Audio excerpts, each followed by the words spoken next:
Hello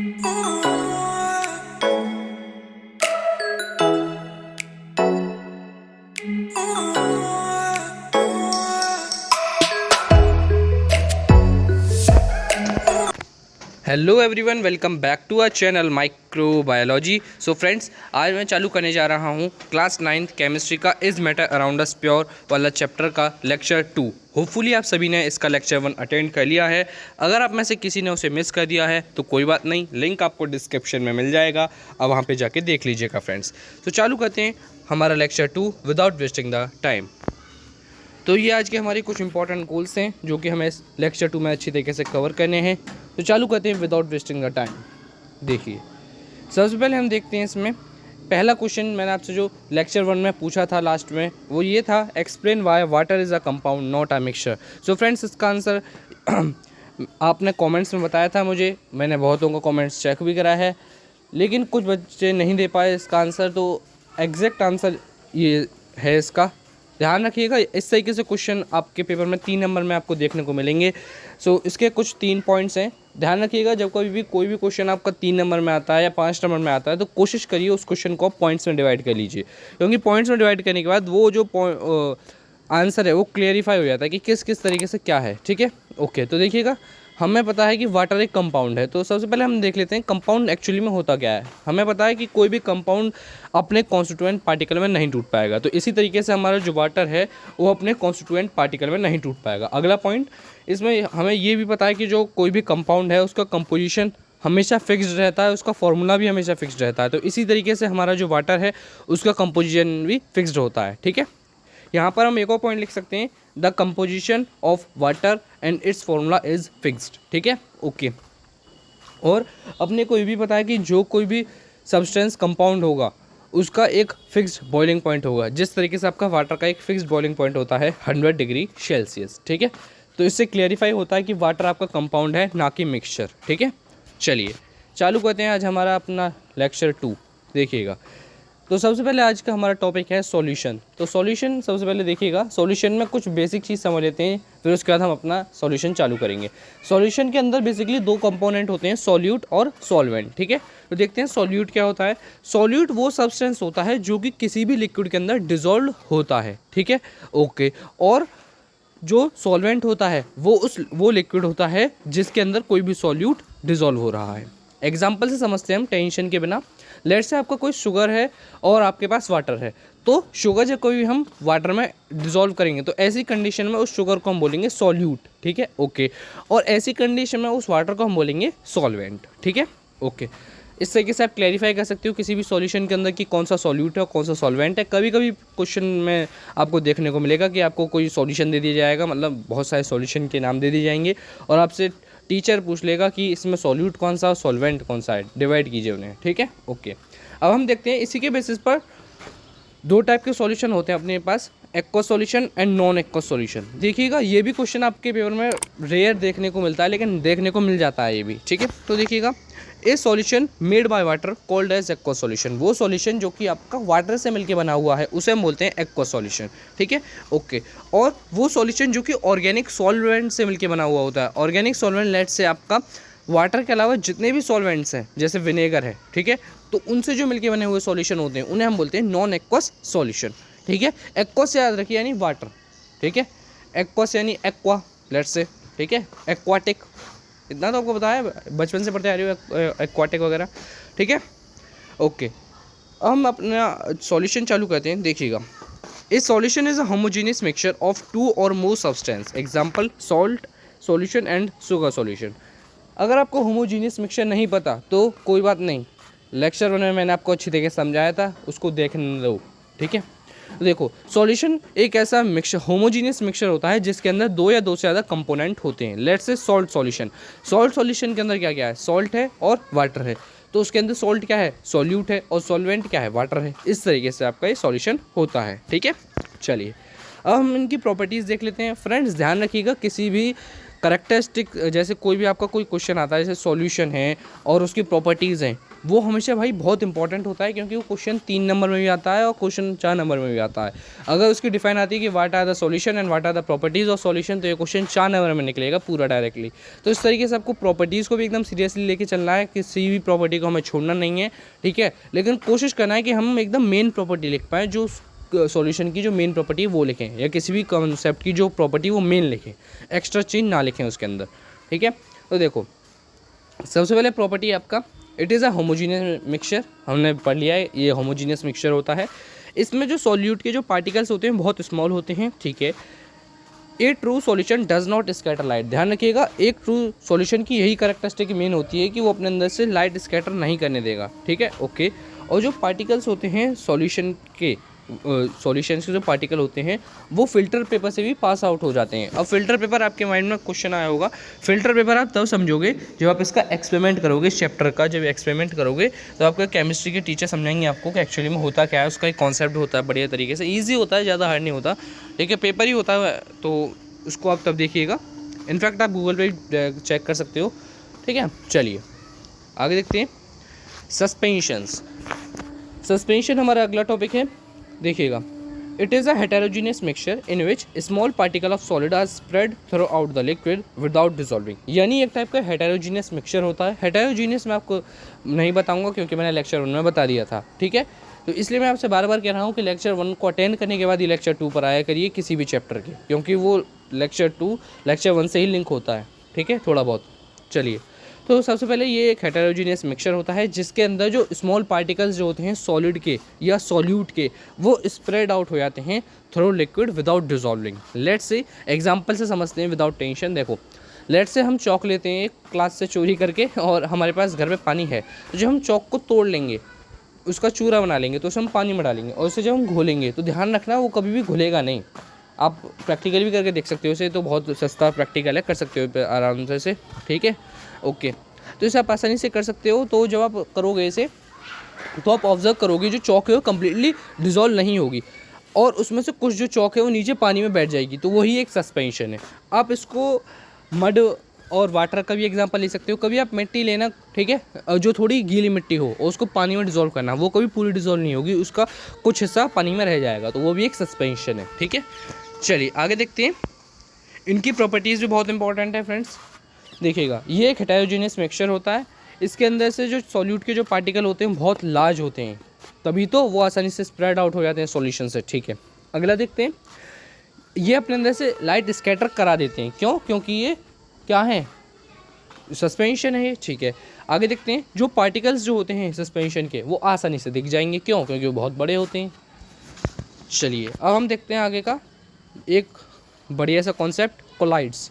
देखिएगा, collides एक type का ऐसा सॉल्यूशन होता है जिसके अंदर जो सॉल्यूट का जो साइज़ होता है वो इंटरमीडिएट होता है, मतलब ना ही वो ज़्यादा बड़े होते ट्रू सॉल्यूशन से और ना ही वो ज़्यादा छोटे होते सस्पेंशन से, वो बीच में इंटरमीडिएट कहते हैं, ठीक है। लेट्स से मिल्क के अंदर कंपोनेंट्स हैं, पता है आपको, लेकिन आप कोई क्लैरिफाई कर दो कि यहाँ पर इतना कंसनट्रेशन है, ठीक है, नहीं कर पाओगे ना, ठीक है। ब्लड है, ब्लड के अंदर आपने बायो में पढ़ा भी होगा, इनफैक्ट नहीं पढ़ा तो पढ़ लोगे। तो ब्लड में बहुत सारे कंपोनेंट होते हैं, जैसे WBC, RBC, प्लेटलेट्स, थ्रोम्बोसाइट्स, ठीक है। तो इस तरीके से कंपोनेंट होते हैं, तो हम नहीं क्लैरिफाई कर पाएंगे, उनका साइज़ इतना होता, बहुत कम होता है उनका साइज़, ठीक है। सोप सॉल्यूशन आपने देखा होगा यार, आप तो करते रहते होगे ऐसे काम, नहीं करे तो करके देखना, इंटरेस्टिंग सब्जेक्ट है केमिस्ट्री, करके देखो, प्रैक्टिकल तो अच्छा लगता है। सॉल्ट सॉल्यूशन कभी करना, बाल्टी लो, बाल्टी में पानी डालो, पानी के अंदर सोप डाल दो 2 से 3 मिनट के लिए, ज़्यादा मिनट के लिए नहीं, और उसको फिर सोप निकालो, उसको गोल गोल घुमाओ, तो बढ़िया से देखना सॉल्यूट कैसा बनता है, ठीक है।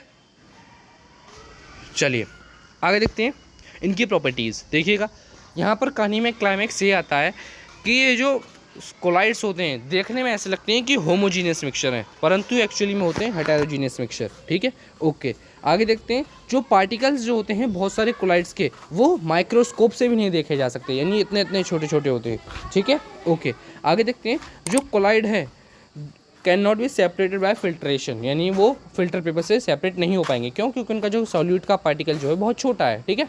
आगे देखते हैं, इन्हीं के बेसिस पर कोलाइड्स के कुछ डिवाइडेशन हुए, क्लासिफिकेशन हुए, ठीक है। तो देखिएगा, सबसे पहले यहाँ पर लिखा हुआ है dispersed phase. Dispersed phase is the another name of solute and dispersing medium is another name for solvent. ठीक है, ओके।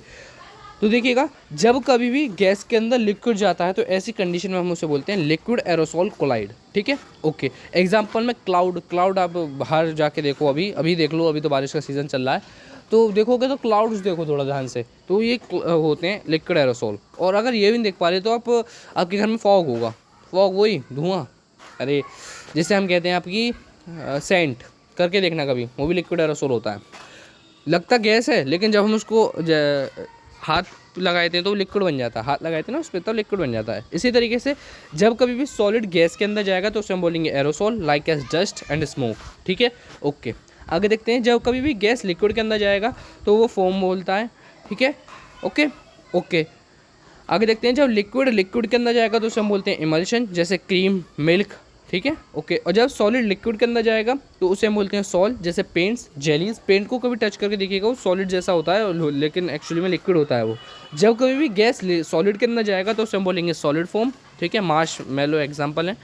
और लिक्विड जब सॉलिड के अंदर जाएगा तो उसे हम बोलेंगे सॉलिड इमल्शन, जैसे बटर और चीज़। बटर होता कैसा, लिक्विड ही, लेकिन देखने में कैसा लगता है, सॉलिड ही। ध्यान रखना क्या है तो अपने ऑब्जर्व भी करा होगा। और जब सॉलिड के अंदर जाता है तो उसे हम बोलते हैं सॉलिड सॉल्ट, जैसे सम एलॉयज। देखो भाई, ये तो बात आपके माइंड में आती है क्लियर, लेकिन देखो पेपर वाला जो होता है ना टीचर, वो वहीं से कहाँ नहीं लेता है जहाँ पे आप अटकते हो। लेट से आप इनको समझ तो गए कि भाई लिक्विड एरोसोल ये होता है, liquid in solid, solid in liquid, इस तरह समझ तो गए आप। लेकिन आपके इसमें एग्जाम्पल भी तो हैं।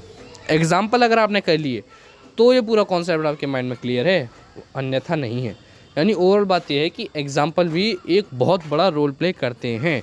ठीक है, चलिए आगे देखते हैं। Concentration of a solution. Concentration of a solution is a very big and important topic. ये आपकी क्लास 11th में भी आएगा। ठीक है, अगर साइंस साइड लेते हो तो आप, तो देखो इसको समझ लो, 3 नंबर और 5 नंबर में ही आता है कॉन्सेप्ट, और कभी नहीं आएगा।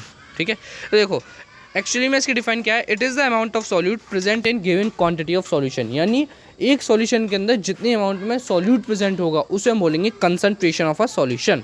और इसको क्लैरिफाई करें तो इस तरीके से करेंगे कि मास ऑफ सॉल्यूट प्रेजेंट कितना है 100 ग्राम ऑफ सॉल्यूशन के अंदर, उसे हम बोलते हैं कंसंट्रेशन ऑफ अ सॉल्यूशन। इसका फॉर्मूला होता है ईजी सा एक, concentration is equals to mass of solute upon mass of solvent into 100। यानी यहाँ पर कंसंट्रेशन निकालेंगे हम परसेंटेज में। ठीक है, ओके। हम इनको न्यूमेरिकल से समझेंगे क्योंकि भाई न्यूमेरिकली आते हैं कंसंट्रेशन ऑफ सॉल्यूशन पे, डिफाइन तो बहुत रेयर आती है। ठीक है, तो प्रॉब्लम नंबर 1 देखते हैं। क्वेश्चन आपसे ये कह रहा है कि ए solution contain 30 gram of sugar dissolve in 370 gram of water, calculate the concentration of solution. ठीक है, यानी हमें मास ऑफ सॉल्यूट कितना दे रखा है, मास ऑफ सॉल्यूट दे रखा है अपने को, कितना दे रखा है, 30 ग्राम दे रखा है, 30 ग्राम दे रखा है। ठीक है भाई, और मास ऑफ सॉल्वेंट कितना दे रखा है मास ऑफ सॉल्वेंट दे रखा है 370 ग्राम। तो फॉर्मूला लिखेंगे नहीं, डायरेक्ट लगा देंगे। देखिए 30/400 इंटू 100, तो ये समथिंग आएगा 7.5%। ठीक है, क्लियर। तो इसी तरीके से क्वेश्चन आएंगे आपके एग्ज़ाम में। ठीक है, चलिए ये तो हो गया आपका मास में। अब अगला क्वेश्चन है आपका, ए solution contain 50 ml of alcohol mixed with 150 ml of water, calculate the concentration of solution. देखो चाहे वॉल्यूम आ जाए चाहे मास आ जाए, फॉर्मूला वही रहना है, बस वहाँ पर चेंज हो जाएगा, मास की जगह volume. Concentration of solution normally में क्या होता है formula, concentration of solution is equals to mass of solute upon mass of solution into 100। लेकिन अगर वॉल्यूम का केस है तो ऐसी कंडीशन में कंसंट्रेशन का फॉर्मूला चेंज हो जाएगा और वो हो जाएगा volume of solute upon volume of solution into 100। ठीक है, तो यहाँ पर आप इसको सॉल्व करिएगा।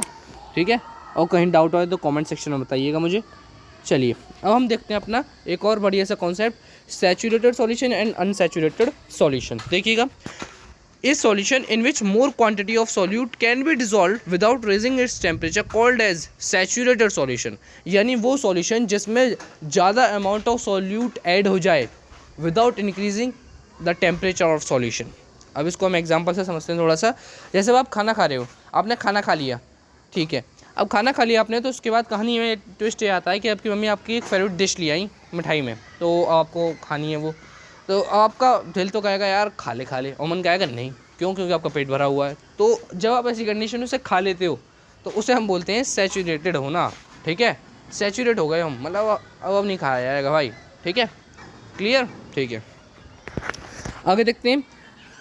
और अनसैचुरेटेड वही कि जिसमें no more amount of solute can be dissolve. ठीक है, यानी उसमें तो हम आसानी से खा लेते हैं और उसमें हम नहीं खा पाएंगे। एग्जाम्पल समझो ना, देखो कहानी ध्यान समझो। एक में तो ये है कि अब आप खाना खा लो आराम से, और एक में बिल्कुल नहीं खा पाओगे भाई, अब नहीं खा पाएगा, अब तो गले तक आ गई बात। ठीक है, इस तरीके से केमिस्ट्री को थोड़ा भाई डेली लाइफ से कंपेयर करके देखे करो, ईजी लगेगी थोड़ी, 9th और 10th तक तो खासकर। चलो भाई, अब आता है आपका एक नया टर्म सॉल्युबिलिटी। सॉल्युबिलिटी भी बहुत इंपॉर्टेंट है, इसका आगे का और फर्दर पार्ट पढ़ोगे आप 11th क्लास में, साइंस साइड ले रहे हो तो लोगे आगे चल के। तो ठीक है, तो देखो भाई, इसकी डिफाइन होती है the maximum amount of solute that can be dissolve in 100 gram of solvent at specific temperature known as your solubility. English में बोला, हिंदी में समझाते हैं। मैक्सिमम अमाउंट ऑफ यानी बहुत अमाउंट में सॉल्यूट ऐड होना 100 ग्राम ऑफ सॉल्वेंट के अंदर एक फिक्स टेम्परेचर पर, उस कंडीशन को बोलते हैं सॉल्युबिलिटी। ठीक है, क्लियर? चलिए, कोई दिक्कत हो, कोई भी परेशानी हो ना, तो कमेंट सेक्शन 24 घंटे खुला हुआ है, मैंने खुला छोड़ रखा है आपके लिए।